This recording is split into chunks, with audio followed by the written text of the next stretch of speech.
త్రివిక్రమ్ గారు, ఇప్పుడు ఒక Michael Jackson, ఒక జార్జ్ బెస్ట్, మన ఐరిష్ ఫుట్బాల్ ప్లేయర్, ఒక బీటిల్స్, వీళ్ళకి ఒక పిచ్చి క్రేజ్ వాళ్ళంటే. వాళ్ళని చూస్తే జనాలకి ఒక they go into a trance. మన తెలుగు ఆడియన్స్కి we have a power star. ఎందుకు, what drives people to him as a director? మీకేమనిపిస్తుంది? Very simple. అంటే ఆయన ఏం బతుకుతారో అదే చూపిస్తాడు ఆయన. ఇప్పుడు మీరు మామూలుగా ఇందా నుంచి ఇంటర్వ్యూ చేస్తున్నప్పుడు కూడా చూసారు కదా, ఏమి ఫేక్ చేయరు. అంటే ఇప్పుడు అలా అతతో చేస్తున్నాడు అంటే నేను ముందు బాగా థింక్ చేశాను, 2 రోజులు రాత్రులు పడుకోకుండా నేను బాగా ఆలోచించి వర్క్ ఇలాంటివి చెప్పలేను, నాకేం తెలియదని వచ్చి చేసేసాను. అంటే నేను అనుకోవడం బహుశా సింప్లిసిటీనే, ఇప్పుడు మనవాడు మనలాగే ఉన్నాడు, మనలాంటి వాడు అనేది ఫీలింగ్ బాగా ఎక్కువ జనానికి కనెక్ట్ అవుతారేమో నాకు అనిపిస్తుంది. అందుకనంటే నాకు తెలిసి కృష్ణశాస్త్రి గారు మాట చెప్పారు ఏంటంటే, నాయకుడు ఎలా ఉండాలి అంటే, కవి కానీ నాయకుడు కానీ ఎలా ఉండాలంటే గుంపుతో నడుస్తూనే ఉండాలండి. కానీ గుంపు కంటే 4 అడుగులు ముందు ఉండాలంటే. 40 అడుగులు ముందు ఉంటే గుంపు ఏమనుకుంటుంది, వాళ్ళు కనపడదు, గుంపుకి వాడు కనపడ్డు. 4 అడుగులు తగ్గిస్తే కనుక వాడు గుంపులోకి వెళ్ళిపోతాడు, గుంపుని వాడు నడపలేడు. సో అందుకని గుంపు కరెక్ట్గా 4 అడుగులు ముందే ఉండాలి. ముందు వచ్చి ఎత్తు పల్లం, కొండ గుట్ట, ముళ్ళు పొద చెప్పటానికి కొంచెం జాగ్రత్తగా చూసుకోండి అని వాళ్ళతోనే నడుస్తూ వాళ్ళ మాటలు వింటూ వాళ్ళకి దారి చూపిస్తానికి బహుశా లక్షణాలు ఆయనలో ఉన్నాయనిపిస్తుంది నాకు.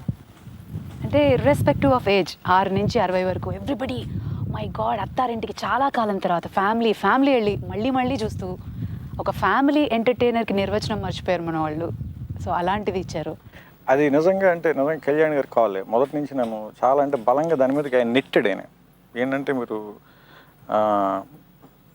ఇదే చేయండి, దీన్ని నమ్మండి బాగా అని చెప్పి హీ ఫోర్స్డ్ మీ.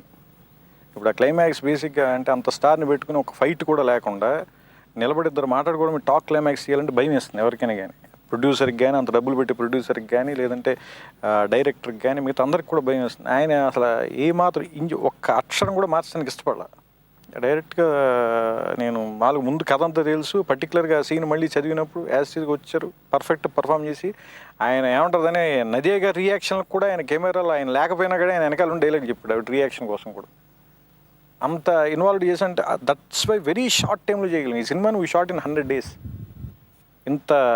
ఇన్ని చోట్ల ఇంతలా తీయాల్సిన సినిమా అంటే బేసిక్గా అంటే ఆయన నమ్మిన నిజాయితీ ఉంది బేసిక్గా. ఇప్పుడు ఎవరైతే ప్రొటాగనిస్ట్ సినిమాలు ఎవరో నడుపుతున్నారో, డ్రైవర్కి దారి మీద నమ్మకం లేకపోతే పరిస్థితి ఎలా ఉంటుంది, హీరో కూడా నమ్మకపోతే అలాగే ఉంటుంది పరిస్థితి. అంటే ఇలాంటి కథ వైపు నెట్టానికి కూడా కారణం ఏంటి, ఈయన రియల్ లైఫ్లో చాలా అద్భుతాలు మాట్లాడతారు. అవన్నీ స్క్రీన్లో కథ రూపంలో చేయొచ్చు కదా అని, అందుకు కొంచెం నేను దానికి ఆయన బాగా పుష్ చేశాను. మీ అభిమానులు ప్రపంచంలో ఎక్కడున్నా కూడా ఇక్కడ హైదరాబాద్లో లేకపోతే ఒక విజయవాడలో ఎలా గోల హడావిడి చేసి అంత ఇదిగా వస్తారు, అబ్రాడ్లో కూడా ఎలా చేస్తారు సార్? ఫస్ట్ నేను చేసేటప్పుడు ఆనందం ఎత్తుకుంటా, నాకు నచ్చేలా ఉంటుందా అనేది. నాకేంటంటే నాకు నచ్చినవి నేను చేయగలను, అంతకుమించి నాకు తెలిసిన ఎమోషన్ నేను చేయగలను. అందుకు నేను ఎప్పుడు ఆ మెథడ్ యాక్టింగ్ చేయలేంటే, నాది కాని పాత్రను కూడా నేను అర్థం చేసుకొని వాళ్ళతో వాళ్ళతో కలిసి నాకు ఇవి చాలా అలసట ఉంటుంది. అసలు ఆలోచనలోనే చాలా అలసట వచ్చేస్తుంది. అందుకే నాకే కొంచెం తేలిగ్గా మనం తెలిసినది చేసుకుంటూ వెళ్ళిపోదాం అనిపిస్తుంది. అది చేసిన తర్వాత నాకు పెద్ద ఏదో సాధించాను అనిపించింది. నాకు తెలిసిందే కదా, మళ్ళీ దానికోసం నేను అందుకు అది జనానికి అందరికీ నచ్చటం సంతోషం వేస్తుంది. అంతమించి నేను దాన్ని ఎక్కువ తీసుకున్నాను. నమస్తే, నేను మీ Sai Dharam Tej. For interesting news and on videos please subscribe to IG Telugu.